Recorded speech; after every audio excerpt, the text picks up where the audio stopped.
Parla tifoso napoletano. Benvenuto nel nostro canale di notizie dove ti portiamo tutte le interessanti informazioni sul nostro amato club.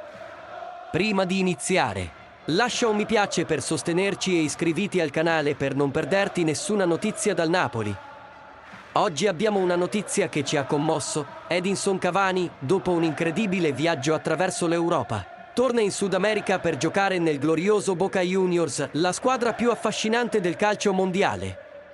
E ciò che rende questa storia ancora più speciale è il legame unico tra Matador e Diego Armando Maradona, il più grande di tutti i tempi nel nostro club. Cavani, da sempre legato alle tradizioni e ai miti del Napoli, ha scelto questo nuovo palcoscenico in maniera inedita e del tutto imprevedibile. La sua passione per Diego gli ha fatto venire voglia di provare le emozioni che ha provato Maradona alla Bombonera, di rivivere i ricordi che hanno segnato il Napoli e il Boca Juniors.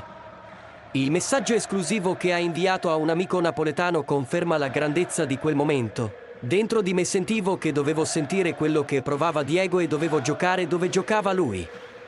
Chiaro il riferimento al Napoli e al Boca, come la chiusura di un cerchio. Cavani, sempre nei nostri cuori, continuerà a brillare nel suo nuovo viaggio al Boca Juniors e noi siamo qui per sostenerlo nella sua ricerca di più gloria.